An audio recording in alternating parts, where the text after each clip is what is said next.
Hey guys, welcome back. It's Tuesday, April 12th, 2021, and I just came back from a swim, and my body feels very rested. Um, and today I feel much better. The reason I say that is because on Friday I was feeling very emotional because our guinea pig, Beyonce, BB, died. So it was a very emotional day for Amy and I. BB's been with us for about 7 years, and she developed cancer a few months back, and her health had been deteriorating ever since then. Um, she she was very special to us, a member of our family. Um, she always had a ferocious appetite, even to the last day. So last Thursday, she was still being her usual self. She would come up to the edge of the cage, and she would be just kind of staring at you, waiting for a treat. Um, and every day she was like this. And Friday morning when I woke up and I went up to check up on her, and she was different. Um, Her body had collapsed, and when I tried to feed her food or water, she refused to eat or drink. So we knew something was not right, and it was probably time. So I told Amy to get up and call the vet to make preparations for Bibi to be put down. And then I put her in a little pouch and I handed over to her to Amy so I can go and wash up, just to sort of put on my contact lenses and wash my face before we head to the vet. And just as I was doing that, Amy called out from the kitchen saying, "Hey, maybe Bibi had passed away." So we just sort of hugged onto each other and held Bibi in our arms. Very emotional few hours. Um, Rather unexpected, but in a way we felt like it couldn't have been better because with COVID nowadays, um, both of us wouldn't have been allowed into the room where they euthanize the animals. So in a way, um, we don't know this for sure, but how I feel is that BB waited for us to wake up in the morning and made sure that she had a chance to say goodbye to us before she sort of moved on. So we had the opportunity to put her down in the cage and let the other two guinea pigs know that BB has gone. And we also had the chance to just kind of like hug her tight, say our goodbyes. And as much as it's sad, I feel like it was kind of perfect because, death is always very messy. And I feel like BB just handled death in such a graceful way and in such a considerate way that she was able to give us the closure that we needed um, to mourn for her, to embrace her, to love her, and then to try and move on. So today I'm feeling much better. Friday was very emotional. I was writing, trying to get some words onto a page. I wrote a blog post about her life, and the whole time I was writing, I was crying. But I felt like that gave me a release to, I don't know, to sort of let the emotions run wild and to let them come out. So I feel like the moment I hit send and publish on that article, I feel much better. Amy also dealt with it in her own way. And, today she's quite busy with work, but I feel like over the weekend, we really had the chance to process her death and just to basically feel very grateful for the 7 years that she's given us, all of the fun, all of the laughter, all of the headaches that we had to put up with, all of her quirks, just like every other pet or children that you have, they're just full of personality. So I just wanted to share that with you since that's been, top of my mind for the last couple of days. Now, and this background picture that you see behind me, I actually wrote a blog post a few years back titled "When Now Is Enough." And it was actually dedicated to moments that we spent with our pets like Bibi. So what you see behind me is a depiction of me way back when I didn't have a hair bun, and Amy with Bibi running towards Amy as she came home from work or something like that. And I still remember those days where I was just beginning to become more conscious as a person. And this is way back when I was still working in investment banking, and I used to work quite long hours. So on the rare days that I used to get to come home reasonably early, I would sort of curl up around the couch area.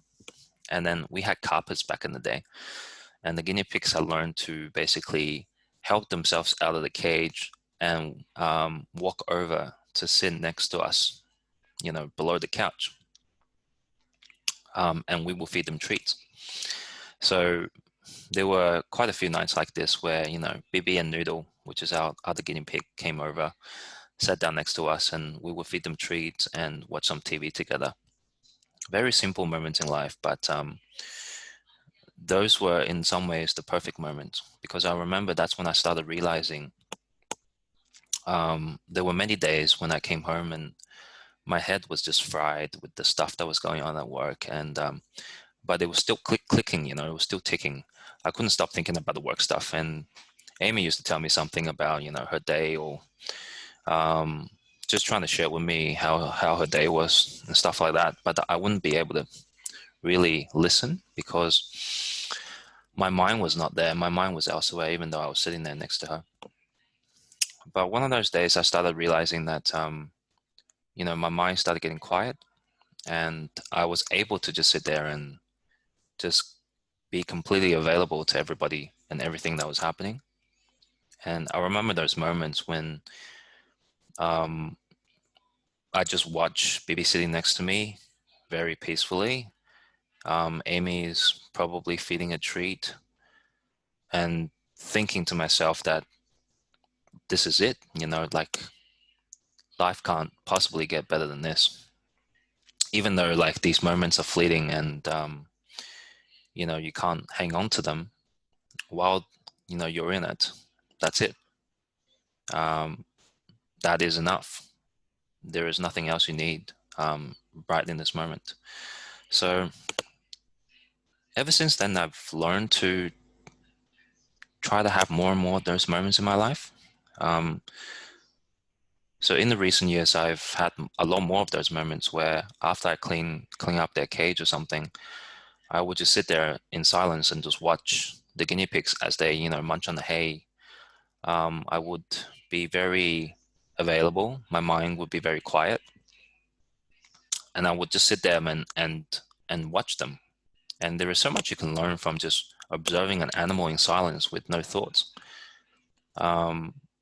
You kind of come to appreciate just how simple life is when you just kind of like discard all of the nonsense, all the bullshit that people tell you need to be happy. And it's actually very, very simple, right?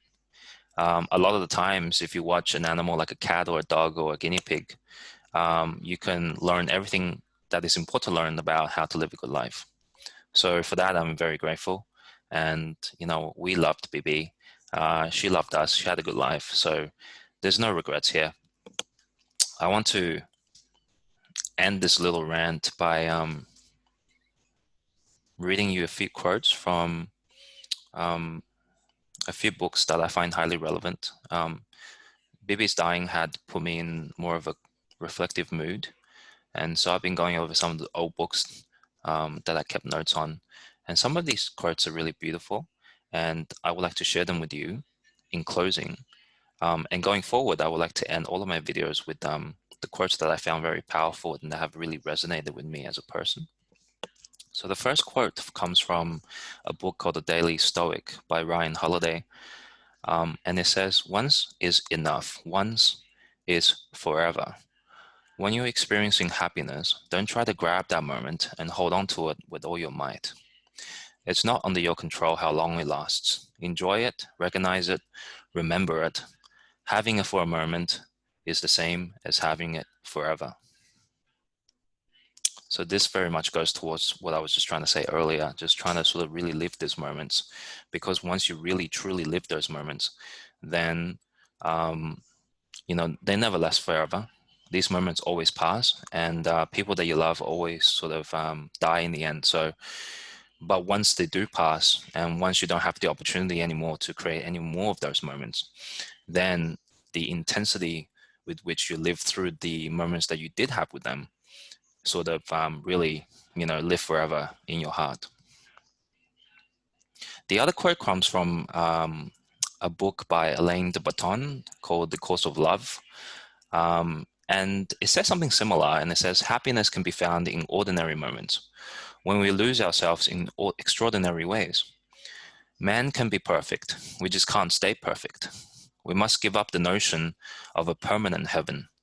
We can get into heaven, but for 5 minutes. Then we have to come back to the world again. Perfect happiness comes in tiny incremental units, perhaps no more than 5 minutes at a time. This is what one has to take with both hands and cherish. Again, it's talking about a similar theme where basically it's trying to remind us of the impermanence of perfection, of these perfect moments. When you are experiencing these moments, don't try to hold on to them. Just know how beautiful they are. Soak in all of the beauty and joy that is that moment, and then just let it go, because having it once is the same as having it forever, if you can just learn to cherish those moments for what they are. So I thought those were beautiful quotes, and I wanted to share them with you today. So thanks for tuning in, and I'll see you on the next video.